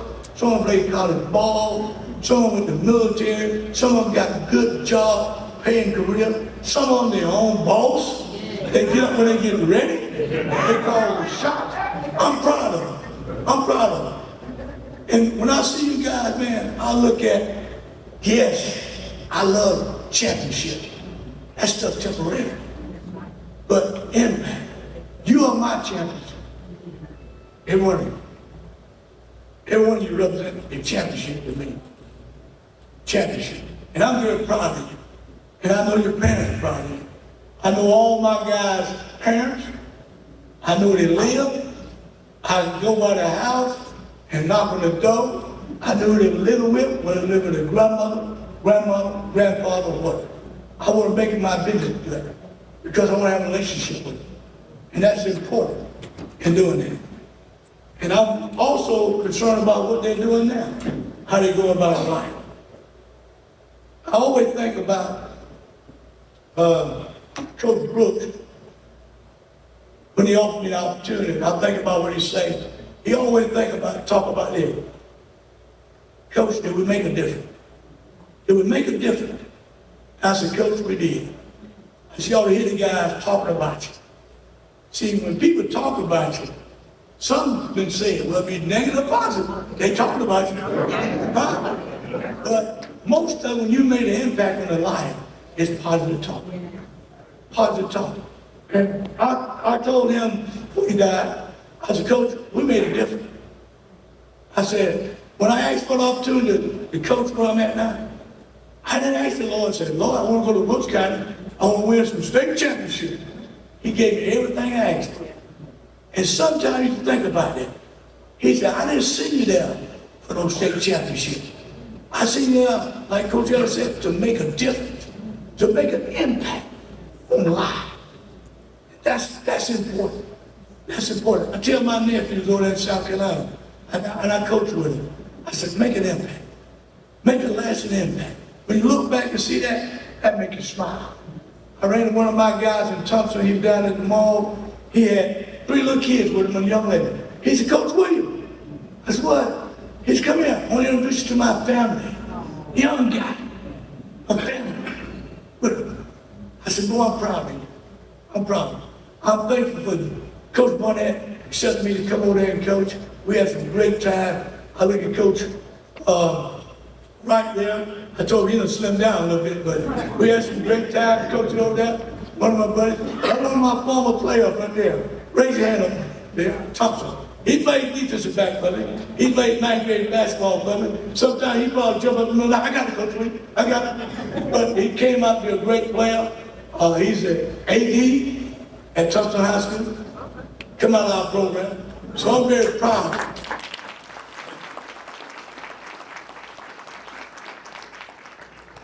Always think about, you ask yourself, you know, it don't cost nothing to dream. I tell them all the time, you can dream all you want to, but to fulfill them dreams, it takes commitment, hard work, and dedication to do the things you want to do in life. And a lot of them are doing that. They're doing positive things in life. And I told my wife, you know, I won't say a whole lot, but you know, I got here, let me tell you, I got here, I'm prepared to talk to young people. Because I'm going to walk around and say, hey, you do all that. But the Lord said, hey, talk to them. And I'm glad. I like to share some with you. I always tell young people some things they need to think about. They need to look at where they're at in life, where they want to go in life, and how they're going to get there. They don't think about it. That's very important. Where you at in life, where you want to go in life. Also tell them, you make sure your friends' values line up with your values. I look at these guys here today. Your friends' values. They trying to go the same way you're trying to go. It's easy to get off on the wrong road. And I'm talking from experience because I know I had to separate myself from some people to get one going in the day. In closing, I like to say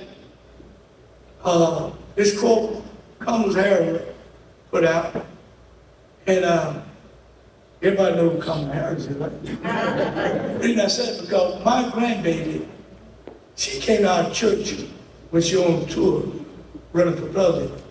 My grandbaby met a person that ran a campaign. So my grandbaby thought she had close ties to Kamala Harris. So when she came to our church, they were all up there, I think I'm there, hey. But she was very instrumental with it. And I'm proud of the things that she's done, swimming and everything else. But now they had an opportunity to work with the young lady that ran the campaign for her. So we're proud of Natalie being involved in that, and she was instrumental to get into our church at the time. But Kamala Harris quoted this, and I'm going to close with this. She said, in America, no matter where you start in life, there should be no limit as to what you can achieve. That's very important. Pass that on to our young people. I thank you, I love you, and thank y'all. Y'all got me today. I used to down in Valdosta, they gave them coaches brand new cars. So we got to wash them, we got parts of a car. We're a new formed group here in Washington, Georgia, and we're working all around.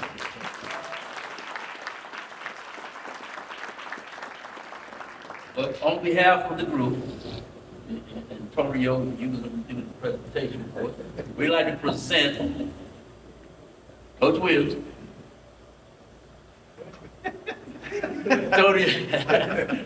Tony is a shy guy, but he's the brain of the operation. But we want to present Coach Williams with our Golden Tiger Award.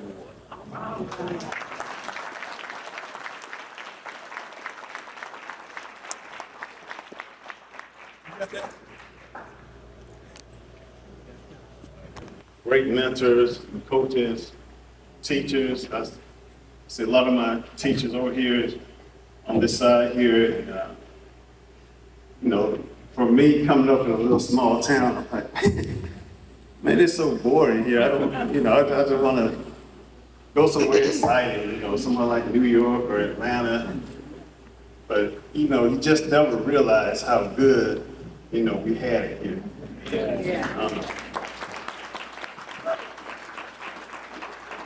I'm forever thankful to say that, you know, Washington Wilson is my home. And Coach Williams, you made a great impact in my life. You know, I just want to just tell you, thank you.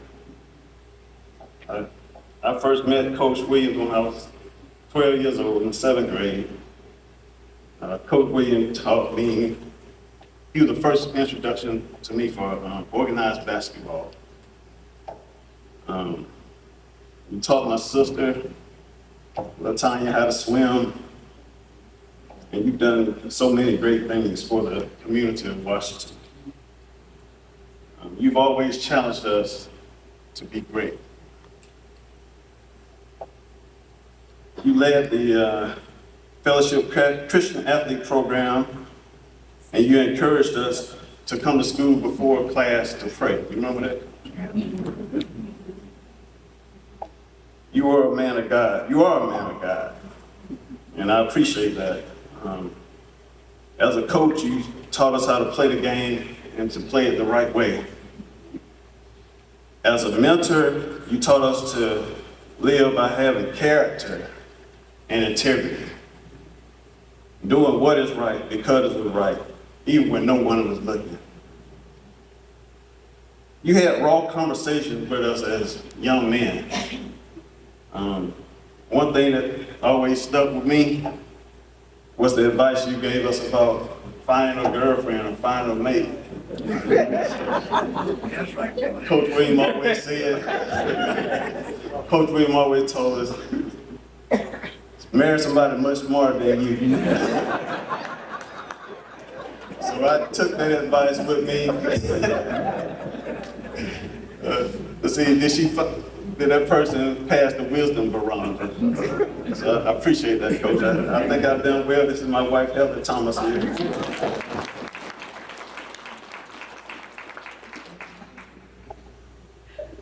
You taught us values that are missing in today's society. To respect others by saying, yes, sir, no, ma'am. That's something that's missing in our young people today, but that's something that I've instilled into my children. I even have people to this day ask me, well, you know, you don't have to say yes, sir, or no, sir. Were you in the military or something like that? I said, no, I was a part of something that even much greater. I played football for Washington Wilson High School. These are some of the same values that I've tried to instill into my children. You've always advocated that we should make good decisions. As an advocate, you stepped in and defended us when we got into trouble sometimes. Well, my brother Steve Shank. Come over here, Steve. I just remember one time we got in some trouble. But you came in and bailed us out, and I appreciate you for that.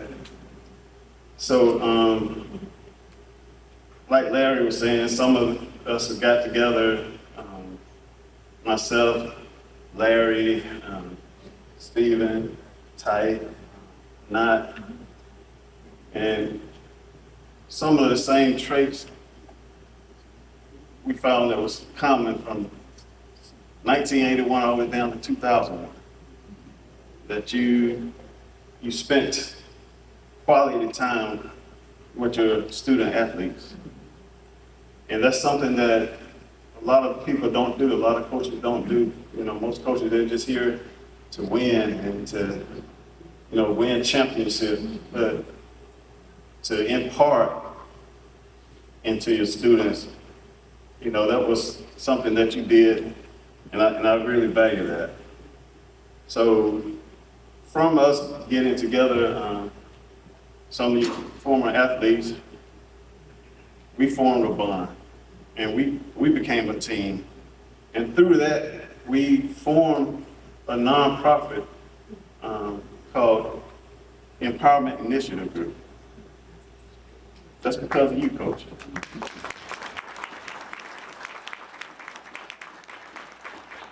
So with the Empowerment Initiative Group, our mission is to empower our young men by fostering stronger character, leadership, and integrity, while providing meaningful exposure to diverse career opportunities through mentorship, education, and hands-on experience. We strive to cultivate confidence, responsible individuals prepared to make a positive, what you just said, impact in their communities and beyond. So we just want to carry out this legacy. So with that, I just want to acknowledge some of the key people that has taken this initiative on their shoulders. Vince Booker has been like a great mentor to me for nearly 30 years, and I appreciate him. He's just like a brother to me. Milton Turner, Rashawn Beecham, who's not here tonight, Tyke Anthony, you come up.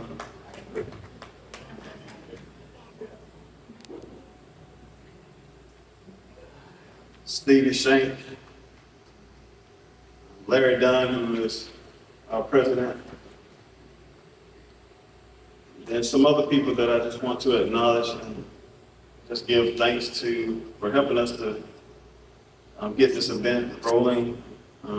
D. Lee, Alika Lee, if you could come up. Just want to acknowledge our DJ, Kids Champion.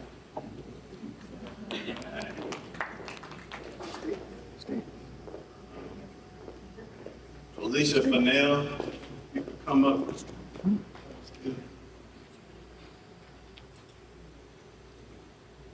Lakia Kiki Cullis, thank you for your love for this community. If you could come up, please.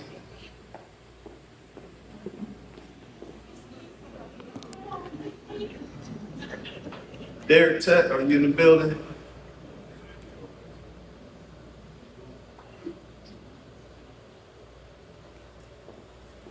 John Lee Barnett.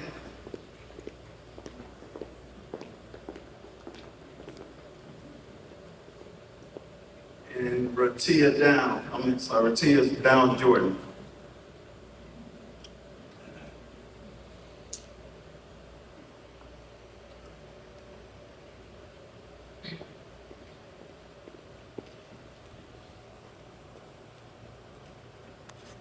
Well, these very exceptional, and we're going to make an impact into the lives of our young people. Also, Roxanne Cobb, Roxanne said, could you stand up for us, Roxanne? We're going to work with you and make a difference. Larry, I want to come back.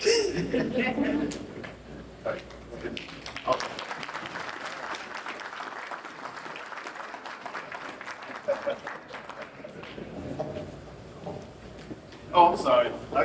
I just want to also, Steve, come back up here, please. Like I said, this was like my brother coming up. We played football, basketball together, and you know, Coach, you was a great mentor to both of us, and I just want to just acknowledge Steve Shank. How did you all enjoy your meals today?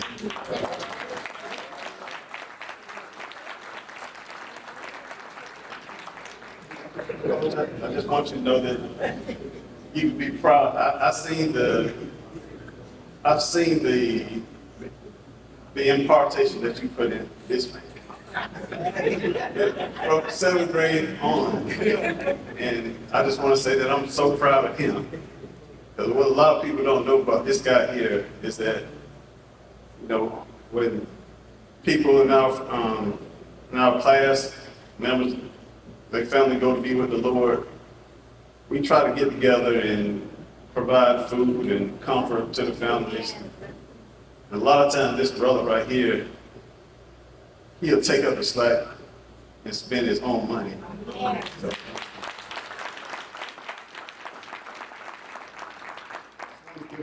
a shout out and just acknowledge, you know, some of the great things that he's doing, but you know, I know a lot of it traces back to you, Coach. So hopefully I did enjoy y'all. Coach, I tell you, I've been through trials and tribulations, Mike. And without you, what you taught me, I wouldn't have got through it. I want to thank your kids for sharing this, because with all the football players, basketball players that play from Santa,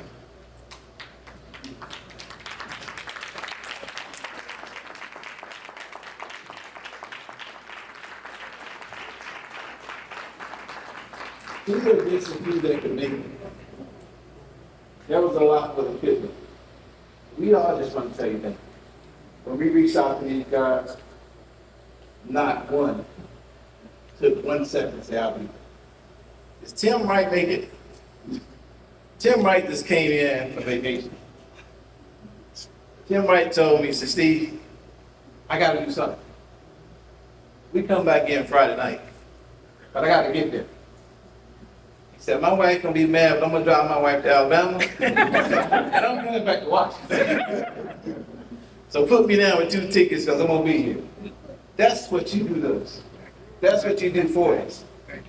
There's no limits.